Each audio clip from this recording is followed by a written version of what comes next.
Thank you, band. Band, production table, everybody who's put a lot of time into today, host team, broadcast. I walked into the broadcast room today just because those guys are hidden away. You wouldn't even know that they're doing stuff right now, but they're the ones telling me to move over so that they can get a clear shot. I like to be off to the side because, as I heard once, I've got a face for radio. And so, don't worry, it was only my mom that said that. But I like being off to the side. It doesn't quite capture me, but that's okay. That's why I keep them moving. They think I have ADHD. That's true too. But I just don't like people to focus on me too much. You know what I mean? Well, this is different. The power has changed in this space. And what I mean by that is you guys are no longer on top of me, looking down on me. I am above you, looking down on you. Good luck, Nick Swirsky. Nick Swirsky would take the top row, and I would always be like, that guy is king. I swear I saw people bringing him fruit during my messages. Like, King Swirsky, like breezing him with branches. And Nick, I'm taller than you now. This is so good. Just kidding. No, but it actually does feel more normal. I don't know how this feels for all of you, but this feels way more normal. This is how most people communicate, so everybody can see them. But I didn't mind the theater, but I'm happy to be here. I'm really happy to be here. I just want to thank a couple of people before we get going. 3 people in particular. There's a lot of people involved. I'm going to trust that those 3 people are going to thank the rest of you. The first 3 people that I want to thank is Ben Yancey. I don't know where Ben is. Where's Ben? He's probably doing something. He's in the broadcast room figuring something out. I just want to thank Ben. Ben's our executive pastor of logistics. We're going to have to find a shorter way to say that here at Base Church. Really thankful for him. He's the one that has led a lot of the process here with the building. He's incredible. I want to thank Ben. I want to thank Candace Myers. She has done a phenomenal job interfacing with contractors and just doing a lot of great stuff. She's the one that was worshiping up here, but she also helped build this sanctuary, so to speak, and we're really thankful for her. I want to thank Jared specifically, but Jared and Beth, but Jared has put in so many stinking hours into this place. You know what he was trying to do on this last week? And I know I'm taking time out of my message, but we need to give honor where honor is due. He was trying to convince me to sleep over here this past week. It's like, if we don't pray for this space, who will? And then I saw some ladies from Bloomingdale, and they were actually walking around this place like it was the walls of Jericho, and they were praying. And I was like, Jared, good news. We don't have to sleep over anymore. So that was awesome. But Jared, man, you're a faithful dude. As the location pastor here, you guys are in good hands, and he's just been really great. I want to just thank every single person that's been involved here. I mentioned like Adam came up, and there was just a little tiny issue with our LED wall. He spent like 4 hours just figuring out one little cord trick. And that's just one example of everything that people have done in this space. To kids team, families, your kids are in good hands. The families team here has done such a good job making a fun environment, a safe environment where they're going to learn about Jesus. Really excited about that. I want to thank Glenn. Glenn Reinders is in the room. Some of you don't know who Glenn is, but Glenn was actually the architect on this project. He's sitting right here. Want to thank you. I'm on Glenn's job. Every time we try to get a hold of him, he was on a beach somewhere. And I guess that's what building churches does for you, right? Building temples, there's some money in that. But anyway, Glenn was awesome to work with. And if you're a pastor from another church here, you're looking to renovate, Glenn's your guy. So Glenn, we really are thankful for you. Thank you for your team. Tim, I'm forgetting Hadley's uncle's name now, Rick. We're just thankful for all of you guys. Thanks so much. Should we get into the message? The first message ever spoken at City Center here. Now, not on the property, but in our version of City Center, right? Okay, so I want to read out of Matthew chapter 25. Jared got up here, didn't ask me what I was speaking on, so he already shared my message. But we're going to talk about the parable of the bags of gold. So if you weren't listening to him, you got to listen to me now. We're in a vision series. We're in Heart for the House. We're talking about the things that God has for us as a church into the future, the direction that he's pointing us, but also how to be faithful with the things that he's given us. And so we're going to find ourselves here in Matthew chapter 25. And if you're taking notes, which I hope that you are, I take notes and I refer back to them. In fact, any learning environment where people are actually trying to apply to themselves what they're learning, people are taking notes. Usually people aren't just sitting through university classes just dogging it, although some people do that. D's get degrees. We all understand that. But most people are taking notes, and that's because they want to retain the information that they're hearing. If you're not taking notes, I'm not going to judge you. Only God will. And he won't. If you have no experience with the Christian faith, that is not a true statement. God is not judging you right now for not taking notes. But if you're taking notes, the title is Faithful with a Few Things. We're going to read out of Matthew chapter 25, verse 14. And it says this, again, Jesus is speaking, "It will be like a man going on a journey who called his servants and entrusted his wealth to them. To one he gave 5 bags of gold, to another 2 bags, and to another 1 bag, each according to his ability. Then he went on his journey. The man who had received 5 bags of gold went at once and put his money to work and gained 5 bags more. So also, the one with 2 bags of gold gained 2 more. But the man who had received 1 bag went off, dug a hole in the ground, and hid his master's money." Now, I didn't give you my verses beforehand, but I was just stoked to see what it would look like on the screen. Don't worry about it. That's my problem, not yours. But I imagine it's going to be pretty big. This is what I mean by having maybe ADHD. Jared told me a story one time. He did the ADHD test and said, "How did it go?" He's like, "I don't know. I didn't finish it."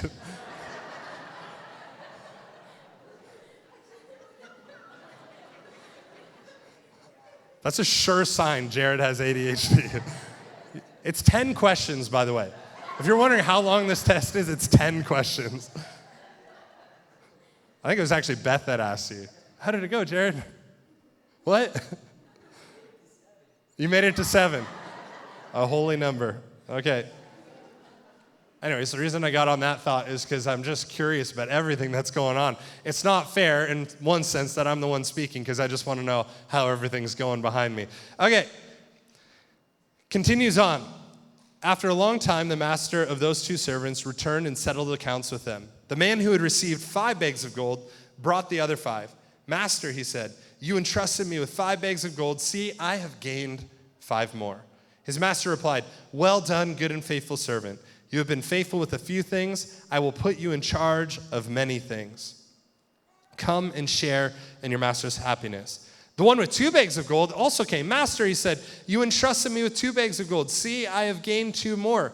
His master replied, "Well done, good and faithful servant. You have been faithful with a few things. I will put you in charge of many things. Come and share in your master's happiness."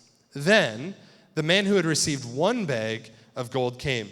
"Master," he said, "I knew that you are a hard man, harvesting where you have not sown and gathering where you have not scattered seed. So I was afraid and went out and hid your gold in the ground. See, here is what belongs to you."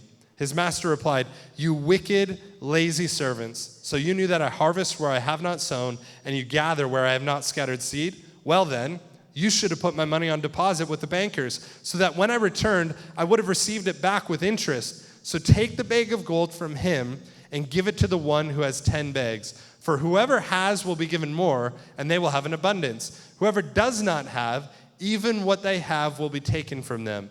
And throw that worthless servant outside into the darkness where there will be weeping and gnashing of teeth." I just want to pair this really quickly with Luke chapter 16, verse 10, a cross-reference. It says this, "Whoever can be trusted with very little can also be trusted with much. And whoever is dishonest with very little will also be dishonest with much." I want to talk about the idea of stewardship today. I want to talk about stewardship and the idea that we need to be faithful with the few things that God has put in your hands.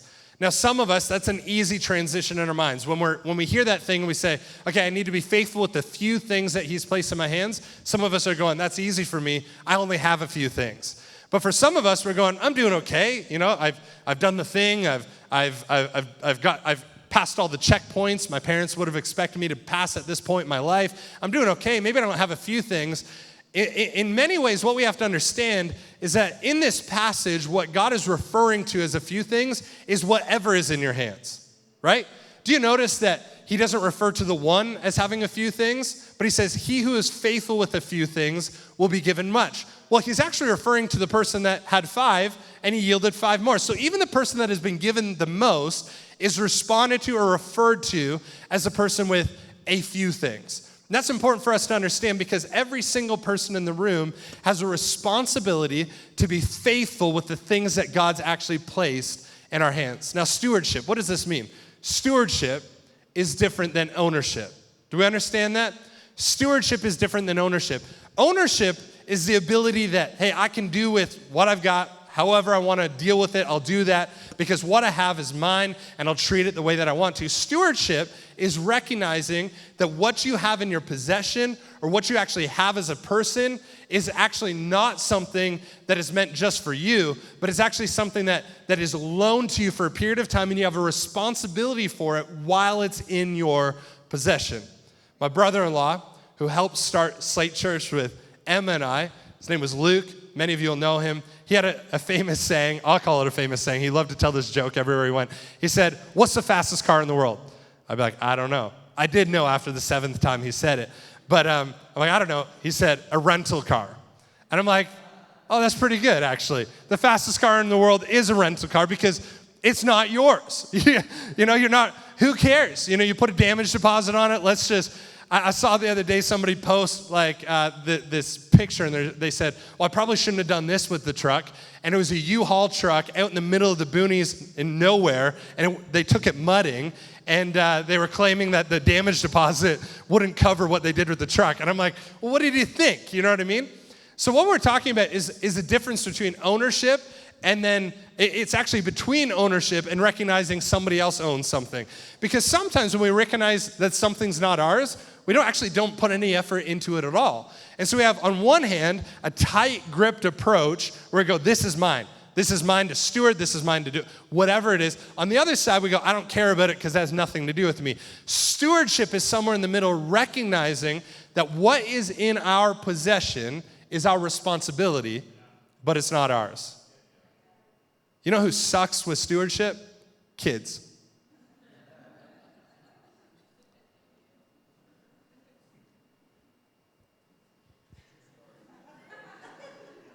Just think about that for a moment.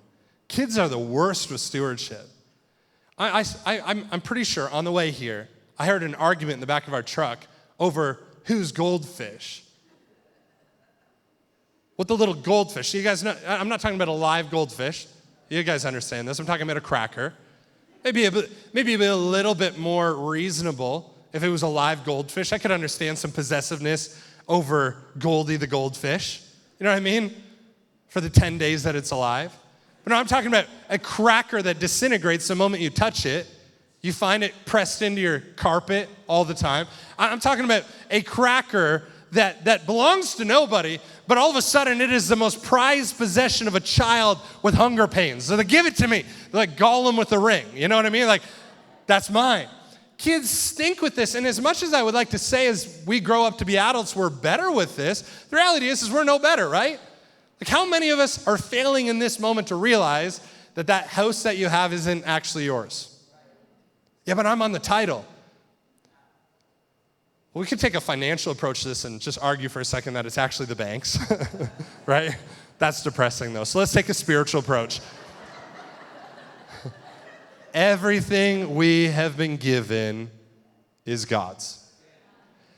Everything we've been given is God's. We're stewards, not owners. In verse 14 of the passage that we read just a moment ago, it says, again, it will be like a man going on a journey who called his servants and entrusted his wealth to them. See, the question today, as we talk about finances, is not how are you doing with your finances. The question we have today for us is, how are you doing with God's finances? The question this morning isn't, how are you doing with your house? The question today is, how are you doing with God's house? The question today isn't, how are you doing with your car? It's, how are you doing with God's car? The question today isn't, what are you doing? It's actually, no, what are you doing with the things that God has given you? One of the first places that we run in a terrible direction when it comes to the things that we have and the things that God's given us is we immediately begin to take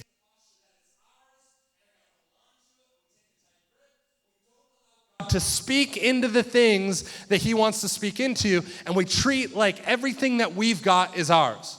Now, somebody here is going to go, well, that's like a fatalistic way to look at things.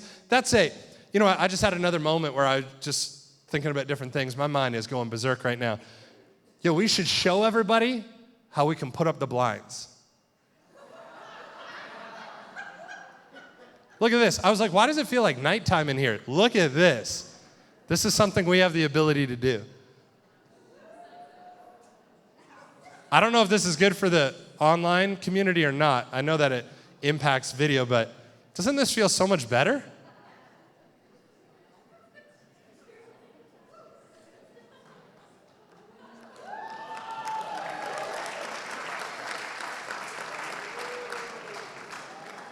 What I should have done in that moment is I should have just slowly raised my hands and told the team, next service, at some point I'm just gonna go like this, and everybody's gonna be like, what's he doing?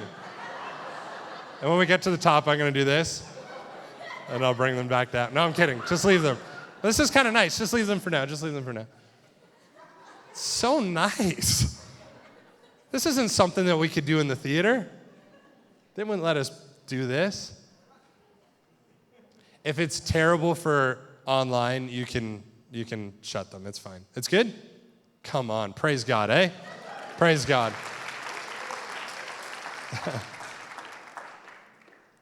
Some of us might be hearing this logic, and you're going, well, that sounds actually wrong, that we would actually, that you as Christians would view that everything you have is God's.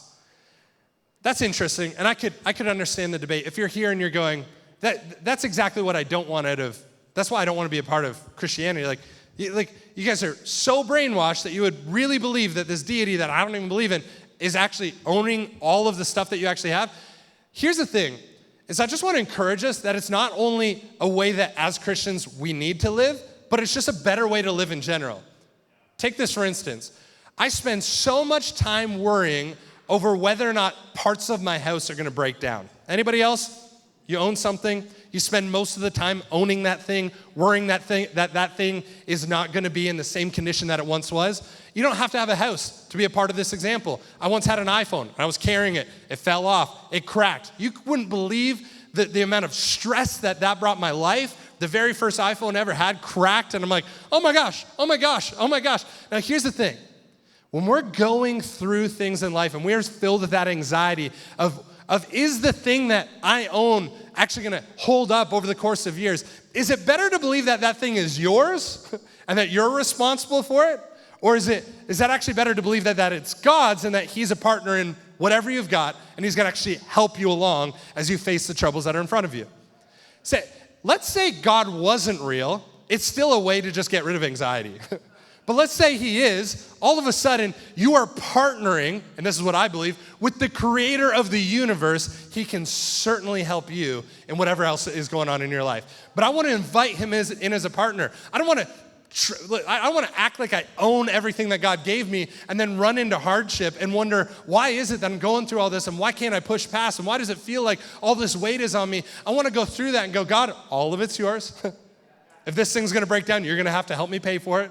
So maybe you can make it not break down. If that's where you want your finances to go, in fixing that part of what's going on in my life, then that's where it can go. That's totally fine. But if you want it to go to somewhere else, then you're gonna have to uphold this part of my life so that I can give generously there or do this with it. Ultimately, God, I need you to be a partner in what's happening in my finances because ultimately it's all yours anyway. Isn't that a better way to live? It's a better way to live. So the question today isn't how are you doing with your finances? It's how are you doing with God's finances? God entrusts his resources to his people and expects us to be good stewards of them. I want to talk very briefly. We don't have too much time. I keep getting distracted, and now I'm getting distracted by the fact that the blinds are open. There's so many things to see outside.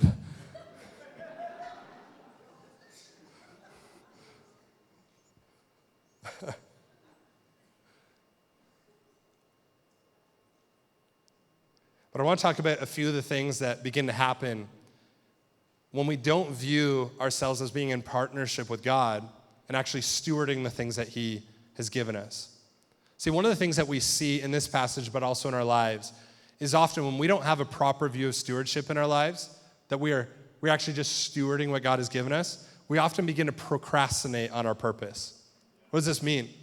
In verse 16, it says that the man who had received 5 bags of gold went at once and put his money to work and then gained 5 bags more. In verse 17, it says, so also with the one with 2 bags. In verse 16, it makes it very clear that the person that understood that what he had been given wasn't necessarily his, and that he actually had to do something with it, it says that he went at once and began to do something with it. How many of us, when we have a burden that's placed on us or an expectation that is placed on us, that is the exact opposite of how somebody might describe how we deal with that very thing.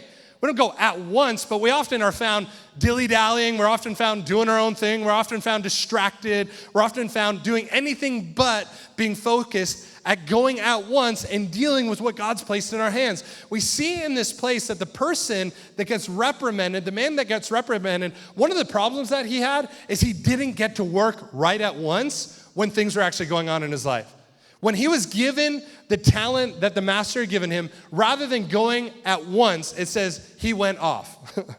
He just went off and did his own thing. He went off to contemplate what he had been given. He went off, instead of going at once and doing something with what the master had given him, he went off.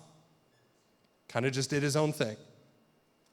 Didn't think that the master was going to come back. Didn't realize the responsibility that had been placed on his hands. Why is this an important principle for those of us that want to steward what God's given us well? Why is it an important principle? It's an important principle because if you'll notice in your life, the more you live this life without going at once and living like everything that we've been given is actually God's, it gets harder over time to do this. I talk to friends who maybe aren't Christians or don't attend church, and one of the things they'll ask us, Emma and I, they'll go, well, how do you pay for everything in your lives? And I'm like, well, we work at the church. And they're like, you work there full time? I'm like, I think so. That's where I spend most of my time. They're like, oh, there's enough money coming in to do that? I'm like, I hope so. I'm kind of responsible to make sure that that's the case. Yeah, and then I'll share something. I'm like, actually, we're not the only ones on staff. You know, currently we have, as part of the church, 23 people on staff. Where do you get all the money for that? One guy asked me in the dressing room at one point, he's like, so when the offering plate comes by to pay yourself, do you just grab a little bit out, what you need for the week, and you go? My response to him was literally, hey, just remind me to never let you run a non-for-profit, okay? I said, no, like, people donate. They donate? What do you mean they donate? Yeah, well, like, even Em and I, like, what we get back, we give back at least 10% of what we've been given back to the church. That's just always, you give away 10% of what you're given. I'm like, yeah. See, here's the thing. That's a crazy concept for somebody that has lived their whole life and is now being told, why? Because people that have lived their whole lives without doing that have car payments, kids in ballet, mortgage payments, things that subscriptions to, hopefully not Apple Music, hopefully Spotify, but like they've got iPhones, not Androids. They've got, just offend everybody in here. Glenn's giving me the look. Hey, the project's over, Glenn. I'm just kidding.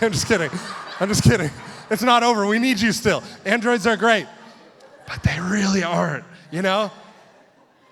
But all of a sudden we amass all of this wealth, and instead of going at once and living, as soon as we hear that principle, we go, okay, I'm stewarding God's money. I got to do something with what God's given me. We should go at once and try to start living like it's God's. Why? Because this world is going to try to vie for all of your attention, for all of your resource. There is so many marketing messages you received on the way in today that you don't even realize that are telling you to go buy this and go buy that. We drive down the street and we say to our kids, hey, look at that billboard or look at that advertisement, look at that. What is it trying to tell you? And they go, what do you mean? Look at that. What is that? Oh, they're trying to sell me happiness. And we do this practice with our kids because the world is vying for your resources. For the one that went off, it became incredibly difficult as the passage of time went on to actually put all that they had back into the mat and realize that God wanted him to act, the master wanted him to act in accordance with him coming back. You see, the longer we wait to do something, the less likely we are to act in accordance with what God wants. That's the reality of stewardship. The longer we wait to act in accordance, and I've done this many times in my life. I've known I've had to do something, and I go, oh, I'll get to it. I'll do it. I don't. Just ask Emma. We just put our house up for sale. And I would like to say that that house was ready to be sold. But I've spent the last 3.5 years where Emma would go, hey, you notice that little floorboard there? We just got to tack that down. Oh, I'll get to it. Don't worry about it. Hey, you know the painting that we never finished the first week that we moved in here? We should finish that. Oh, yeah. It's my winter project. She's like, hey, you know that ceiling that caved in because we had that leak and all the rest?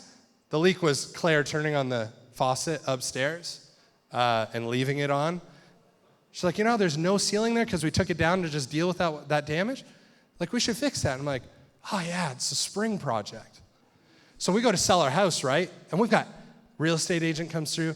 He gives us 88 items to do to get the house ready. Now, that's from cover up that mark here. Hey, make sure you actually put a light bulb in there. But 88 things. And I'm like, I thought I was keeping up with this thing.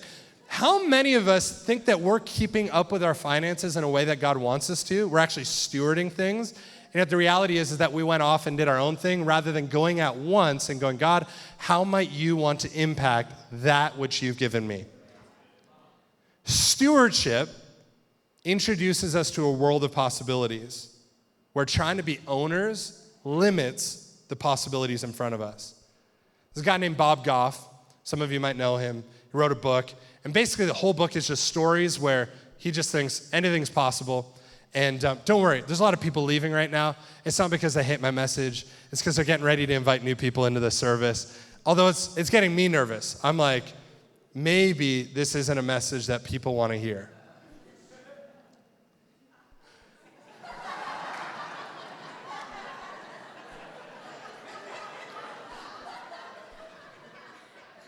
So here's what I want to say.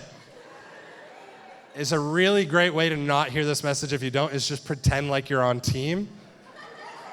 You know what I needed to do is I just needed a moment of dismissal so that didn't just keep happening. But Jeff, I saw you stand up. I'm just kidding. He did. He's like, oh, I'm getting out of here. Bob Goff is this guy who basically has lived his life with a believing that the world is full of possibilities. There's this one story in his book, and I'm going to butcher it a little bit, but he asked his kids, he said, there's so much world turmoil going on in the world and so much conflict. He said, what would you do as a child to try to fix this? And his kids go, well, I think that they should just get in a living room and have a conversation. And he said, well, that's a good idea. So they wrote letters to all these world leaders that were in conflict and invited them to their house to come have a conversation in the living room. And you wouldn't believe it, lots of these people actually took them up on the offer and spent time in their living room with their kids having conversations. And they gave them at the end of the conversation a key to their house and said, anytime you need to have a conversation again, here's a key, you can walk back through the door. They had princes from Saudi Arabia come. They had a whole bunch of world leaders because they believed there was some possibility. Interesting. That's not what I'm talking about as much as somebody's like, why did you bring that up then? There is a point in here. Because stewardship opens up a world of possibility. And the reason it opens up a world of possibility is because you're partnering with the God of this universe. when you begin to realize that so often the reason we're trying to hold on to all that we believe is ours is because we're trying to create possibilities for ourselves, rather than understanding if we just partnered with the one that creates those possibilities, that all of a sudden our world begins to open up, we'll start to see things move in our lives in the way in which we want it to. Finally, I just want to talk on this last point, and it's the reality that preservation is not rewarded. Preservation is not rewarded. Do you notice how the one servant, when the master comes back, still has, and you guys can put down the blinds because we're about to go back into worship. Do you realize that the one servant who actually still has what the master gave him when the master comes back is not rewarded for the fact that he still has the thing? I think most of us would just assume, well, if they lost it, the master's going to be upset. But the master's upset not at the person. There's no story, there's no example of the servants losing what the master gave them. There's only examples of people doing good on what the master has given them, or just trying to keep what the master has given them. The reality is that when it comes to what God's given you, whether it's talent or treasure, it's the time that he's given you, the reality is that inaction is action in the wrong direction. I can tell you this, that the times I've gotten into the most trouble as a leader is not when I've made a bad decision, but it's actually when I've made a non-decision. Nobody gets you in trouble for good decisions. We understand why the two that returned why the master would be happy, but we're trying to understand why is it that the master is upset with the one that actually didn't lose it. It's because he didn't do anything with it. The times in life where we're going to get in the most trouble is when we don't do something with what God's given us. You hear the master talk to the servant. He's like, listen, you could have at least put this on loan with the bankers and gained some interest. That would have been better than burying it. The thing we have to understand is that burying things that were valuable was kind of standard procedure at the time. I had a couple of family members that would hide their cash back when we were a cash society, before the government turned us into a cashless society. Sometimes I like to just say that stuff for the conspiracy theorists in the room. They wake up, they're like, oh, God's starting to speak.